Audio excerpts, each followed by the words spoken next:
السلام علیکم ورحمۃ اللہ وبرکاتہ۔ بسم اللہ الرحمن الرحیم والصلاة والسلام علی خاتم المعصومین وعلی آلہ وصحبہ اجمعین، اما بعد۔ خواتین و حضرات، دورہ قرآن کی نشریات کے ساتھ خلیق الرحمن آپ سے مخاطب ہے۔ سپارہ نمبر 29 ہے، ہمارے نشریات آخری مرحلوں میں ہیں، اور سورۃ الملک اور اس کا پہلا رکوع ہے۔ اللہ اکبر، آیات 1 سے 14 تک انشاءاللہ۔ تبارک الذی بیدہ الملک، بہت شان والا ہے، بہت برکتوں والا ہے، وہ ذیشان ہے، وہ عالی شان ہے، وہ اللہ جس کے ہاتھ میں کائنات کی سلطنت ہے، جس کے ہاتھ میں کائنات کی حکومت ہے۔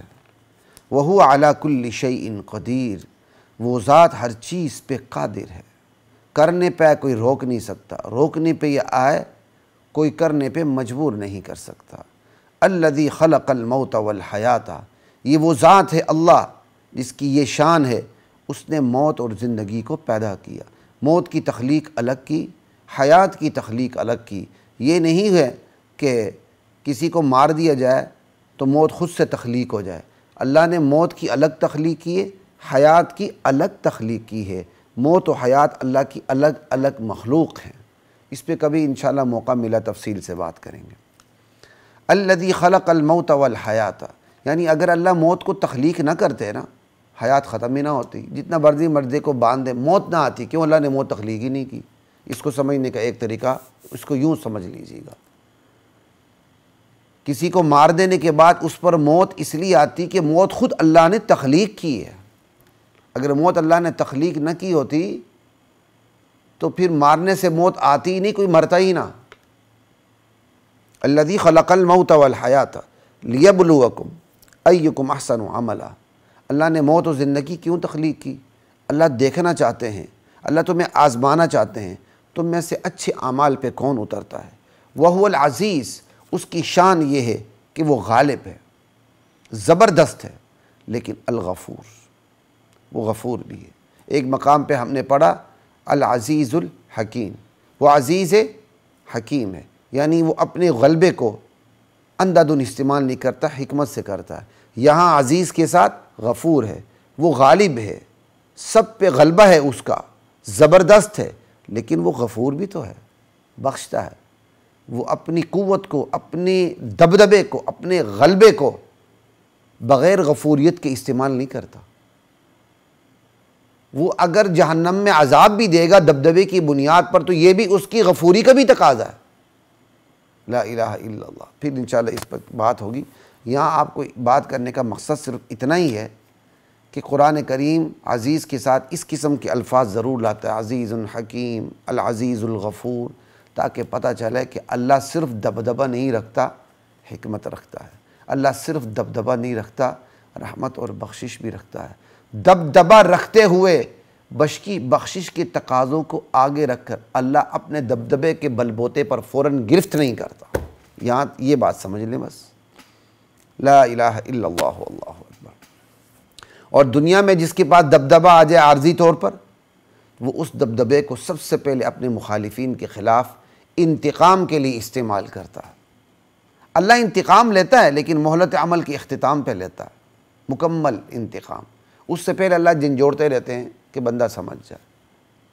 یہ اللہ اور انسان میں کتنا بڑا فرق ہے۔ اللہ عزیز بھی ہے، غفور بھی ہے۔ اللہ اکبر کبیرہ۔ الذی خلق سبع سماوات طباقا، وہ ذات ہے جس نے 7 آسمان تہ بر تہ اوپر نیچے پیدا کیے۔ پہلے یہ آسمان، ایک آسمان دنیا، پہلا، پھر دوسرا، پھر تیسرا، پھر چوتھا، پھر پانچواں، پھر چھٹا، پھر ساتواں۔ یہ ترتیب ہے۔ ترتیب ایسے نہیں یہ آسمان ایک، یہ آسمان دو، نہیں، اوپر نیچے۔ سبع سماوات طباقا، 7 آسمان اوپر نیچے اپنا ایک وجود رکھتے ہیں۔ یہ نہیں کہ خلا کو ہم آسمان کہہ دیں۔ ہاں، عربی زبان میں جو بلند چیز ہے اس کو بھی سما کہہ دیا جاتا ہے، کل ما علاک فہو سما۔ تو قرآن کریم میں کہیں ان 7 جو باقاعدہ اپنا ایک وجود رکھتے ہیں ان کو آسمان کہا گیا، کبھی فضا کو بھی آسمان کہا گیا۔ جیسے ہم آسمان سے پانی برساتے ہیں تو اس سے مراد وہ نہیں ہوتا کہ جا کے آسمان، جہاں آسمان دنیا ختم ہو رہا ہے وہاں سے پانی برس رہا ہے بلکہ فضا سے پانی برس رہا ہے۔ تو خیر اللہ کہتے ہیں میں نے اوپر نیچے، وہ اللہ ہے جس نے 7 آسمان اوپر تلے پیدا کیے۔ ما تری فی خلق الرحمن من تفاوت، تم نہیں دیکھو گے رحمان کی تخلیق میں کوئی عدم تناسب، کوئی بے جوڑی، کوئی عدم تناسب، کوئی تفاوت اور فرق۔ رحمان کی تخلیق میں تمہیں عدم تناسب، بے جوڑ ہونا، بے ربطی، یہ تمہیں نظر نہیں آئے گی۔ رحمان کی تخلیق میں ربط ہے، آسمان کی کہکشاؤں سے لے کر زمین کے ریت کے ذرات تک باہم کنیکٹڈ ہیں، مربوط ہیں۔ اللہ اکبر، ان فصلوں کے اوپر یہ چاند سورج کے کتنے اثرات ہیں، کس طرح یہ نظام مربوط ہے۔ پھر کائنات کی پوری تخلیق میں جہاں آپ چلے جائیں غیر مناسبت نہیں ملے گی، عدم تناسب نہیں ملے گا، مناسبت ملے گی۔ جو چیز جہاں ہے نا بڑی مناسب ہے، اور اس چیز کا دوسرے سے جو تعلق ہے نا وہ بڑا مناسب تعلق ہے، نامناسب تعلق نہیں، غیر مناسب نہیں، بے جوڑ نہیں، انمل نہیں۔ اس کی چھوٹی سی مثال آپ کو دے دوں، یہ زمین ہے، اس زمین سے ایک مخصوص فاصلے کے اوپر سورج ہے۔ اب یہ ایک خاص تناسب ہے، ٹھیک ہے، مناسبت ہے۔ اگر یہ مناسبت نہ رہے، سورج نیچے آ جائے، زمین جل کے راکھ ہو جائے، زندگی ختم ہو جائے۔ اور اگر یہ سورج نیچے نہ آئے، اوپر چلے جائے، زمین ٹھنڈی ہو جائے، پھر بھی زندگی نہ رہے۔ لیکن ایک مناسبت رکھی گئی، سورج کا زمین سے فاصلہ، یہ ایک تناسب ہے، ٹھیک ہے، مناسبت رکھی گئی ہے۔ اللہ اکبر۔ تو بے جوڑ کائنات میں بے جوڑی نظر نہیں آئے گی، کائنات میں بے ربطی نظر نہیں آئے گی۔ زمین کی کشش ہے، ثقل ہے، اگر وہ ختم ہو جائے بندہ قدم ہی نہ رکھ سکے، بے وزن ہو جائے، اور اگر زیادہ بڑھ جائے بندہ اپنا بوجھ ہی نہ اٹھا سکے۔ کیسا تناسب ہے۔ اللہ کہتے ہیں تم رحمان کی تخلیق میں کوئی تفاوت، کوئی عدم تناسب، کوئی بے ربطی تمہیں نظر نہیں آئے گی۔ ایک تو بے ربطی کی یہ تفصیل ہو گئی، باقی بے ربطی آپ کیا کہتے ہیں شکل و صورت کے حوالے سے بھی دیکھ لیں، آپ باہمی تعلق میں تو یہ بے ربطی آپ کو نظر بھی نہیں آئے گی، کسی حوالے سے بھی آپ کو بے ربطی رحمان کی تخلیق میں تمہیں دکھائی نہیں دیکھی۔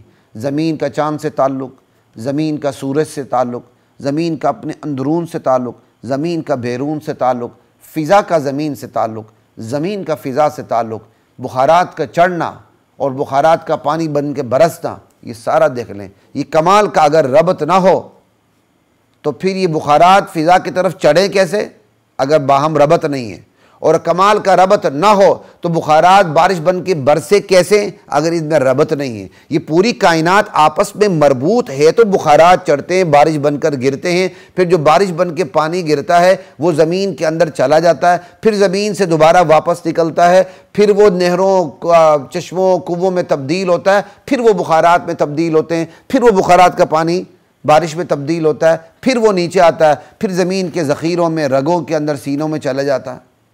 اللہ اکبر۔ یہ سارا ایک تناسب تو ہے، ایک ان کے اندر جوڑ تو ہے جس سے ایک پوری کائنات سرکل میں چل رہی ہے۔ یہ ہے تم رحمان کی تخلیق میں کوئی تم بے جوڑی، کوئی تم بے ربطی، کوئی تم عدم تناسب نہیں دکھاؤ گے۔ کائنات میں جہاں چلے جاؤ تمہیں تناسب ہی تناسب، مناسبت ہی مناسبت نظر آئے گی۔ اللہ اکبر۔ فرجع البصر، لٹاؤ اپنی نگاہ کو۔ اللہ اکبر۔ فرجع البصر، تم لٹاؤ اپنی نگاہ کو، دوبارہ لٹاؤ، پلٹ کے لٹاؤ اپنی نگاہ کو۔ ہل تری من فطور، تمہیں کوئی شگاف نظر آتا ہے رحمان کی تخلیق میں؟ اللہ اکبر۔ یعنی رحمان کی تخلیق میں تمہیں کوئی پھٹا پن، کوئی شگاف نظر نہیں آئے گا۔ رحمان کی تخلیق مربوط ہے مکمل طور پر، اوپر سے لے کر نیچے تک، مشرق مغرب، شمال جنوب، اوپر نیچے، دائیں بائیں، تمہیں ربط ہی ربط نظر آئے گا۔ رحمان کی تخلیق میں تمہیں شگاف نظر نہیں آئے گا کہ رحمان کی تخلیق میں شگاف آ جائے، اوپر کا تعلق نیچے سے نہ رہے، نیچے کا تعلق اوپر سے نہ رہے، ایسا نہیں ہے۔ یہ جو عظیم الشان سورج کی کرنیں ہیں، کروڑوں میل کا، ہزاروں میل کا سفر کر کے جو یہاں پہنچتی ہیں، یہ کیسے پہنچتی ہیں؟ شگاف نہیں ہے تو پہنچتی ہیں، ربط بحال ہے تو پہنچتی ہے۔ ربط بحال نہ ہو، ہماری لائٹ چلی جاتی ہے، پھر ہم کمپلین کرتے رہتے ہیں کہ لائٹ ہماری چلی گئی۔ پھر ربط بحال کیا جاتا ہے تو اندھیرے سے ہماری جان چھوٹتی ہے، تو کائنات میں ربط ہی ربط ہے۔ کائنات میں شگاف نہیں ہے کہ سورج اپنی کرنیں دینا چھوڑ دے یا درمیان میں اس کی کرنیں رک جائیں اور بس بندہ ہمیشہ کے لیے اندھیرے میں چلا جائے، نہیں، وہ اپنا شیڈیول ہے، اس کا اپنا ٹائم ٹیبل ہے۔ لا الہ الا اللہ۔ رحمان کی تخلیق میں تمہیں شگاف نظر نہیں آئے گا۔ ثم ارجع البصر کرتین، پھر تم اپنی نگاہ کو لٹاؤ بار بار، کرتین، بار بار لٹاؤ، ینقلب الیک البصر خاسئا وہو حسیر، تمہاری نگاہ تمہاری طرف ناکام اور ذلیل ہو کے تھک ہار کے واپس آ جائے گی۔ رحمان کی تخلیق میں شگاف، بے ربطی، عدم تناسب نہیں دکھا سکے گی۔ اللہ اکبر کبیرہ۔ وَلَقَدْ زَيَّنَّا السَّمَاءَ الدُّنْيَا بِمَصَابِيحَ، ارے ہم نے آسمان دنیا کو، جو یہ سب سے پہلا آسمان ہے، ہم نے اس آسمان دنیا کو چراغوں سے، ستاروں سے مزین کر دیا ہے، اسے خوشنما بنا دیا ہے۔ وَجَعَلْنَاهَا رُجُومًا لِلشَّيَاطِينِ، ہم نے انہی ستاروں کو شیاطین کو مار بھگانے کا ذریعہ بنایا، آلات رجم بنایا۔ اور دوسری جگہ ہے إِلَّا مَنِ اسْتَرَقَ السَّمْعَ فَأَتْبَعَهُ شِهَابٌ مُبِينٌ، کہ جب یہ شیاطین اوپر جا کے چوری چھپے بات سننے کی کوشش کرتے ہیں تو ایک روشن شعلہ ان کا پیچھا کرتا ہے، ایک دہکتا ہوا انگارہ ان کا پیچھا کرتا ہے۔ تو بس اجمال یہاں سن لیں، تفصیل کا کبھی موقع ہوا تو کر لیں گے۔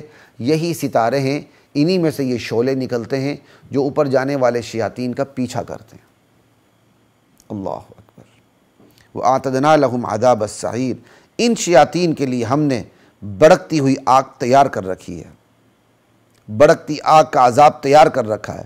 اور وہ لوگ جو اپنے پروردگار سے کفر کرتے ہیں، وَلِلَّذِينَ كَفَرُوا بِرَبِّهِمْ عَذَابُ جہنم، ان کے لیے بھی جہنم کا عذاب ہے۔ اور جہنم بہت بری جگہ ہے لوٹ کر جانے کی، لوٹ کر جانے کی بہت بری جگہ ہے جہنم۔ اذا القوا فیہا، جہنم کی ہولناکی درد سن لو کہ جب جہنم میں لوگ ڈالے جائیں گے، اللہ اکبر، تو سمعوا لہا شہیقا، تو لوگ اس کی مکروہ ہیبت ناک آواز سنیں گے، اس کے داڑنے کی مکروہ آواز سنیں گے، اور وہی تفور، شدت غضب سے وہ جوش مار رہی ہوگی۔ تکاد تمیز من الغیظ، قریب ہے کہ وہ ابھی پھٹ پڑے شدت غضب سے۔ اللہ اکبر۔ کلما القی فیہا فوج، جب بھی جہنم میں ایک گروہ ڈالا جائے گا، سألہم خزنتہا، جہنم کے داروغے، جہنم کے کارندے، موکلین پوچھیں گے جن کو ڈالا جا رہا ہوگا ان سے، الم یأتکم نذیر، ارے کم بختو، تمہارے پاس نذیر، ڈرانے والے نہیں آئے تھے، نبی نہیں آئے تھے؟ قالوا بلا قد جاءنا نذیر، وہ جہنمی کہیں گے نہیں، ہمارے پاس ڈرانے والا آیا تھا، فکذبنا، ہم نے اس کی تکذیب کی، جھٹلا دیا، اور صاف ہم نے اسے کہہ دیا، وقلنا ما نزل اللہ من شیء، اللہ نے تم پہ کوئی چیز نہیں اتاری، یہ کوئی وعدہ وعی جنت جہنم کوئی چیز نہیں ہے، یہ کوئی تعلیمات، دستور حیات، دستور زندگی کچھ بھی نہیں ہے، ان انتم الا فی ضلال کبیر، تم بہت بڑی غلطی پر ہو، تم گمراہی پر ہو۔ وقالوا لو كنا نسمع، اور جہنمی جہنم میں کہیں گے لو كنا نسمع، ہائے کاش ہم دین کی بات کو سن لیتے، او ناقل، یا دین کی علم کو حاصل کرتے، سمجھتے، ما كنا فی اصحاب السعیر، آج اہل دوزخ میں نہ ہوتے۔ سننے کی عادت ڈالیں، سننے کی عادت ڈالیں گے، سہنے کی عادت پڑے گی، سہنے کی عادت پڑے گی تو سمجھنے کی اہلیت پیدا ہوگی۔ ہر بات آپ کی مرضی، آپ کے مزاج، آپ کی فطرت کے مطابق تو نہیں ہوتی، فطرت تو خبیث بھی ہو جاتی ہے۔ سننے کی عادت ڈالیں، جب سننے کی عادت ڈالیں گے سہنا آ جائے گا، سہنا آ جائے گا، سمجھنا آ جائے گا۔ اللہ مجھے اور آپ کو توفیق عطا فرمائے۔ وقالوا فاعترفوا بذنبہم، یوں جہنم بھی اپنے گناہوں کا اعتراف کریں گے، کاش ہم دین کی بات کو دنیا میں سن لیتے۔ فسحقا لاصحاب السعیر، اہل دوزخ پر اللہ کی لعنت، یہ ہمیشہ اللہ کی رحمت سے دور رہیں گے۔ ان الذین یخشون ربہم بالغیب، جو اپنے رب سے بن دیکھے ڈرتے ہیں، رب کو دیکھا نہیں اپنی آنکھوں سے لیکن دلیل کے زور پر یقین رکھتے ہیں، لہم مغفرہ، اور بن دیکھے رب سے ڈرتے ہیں۔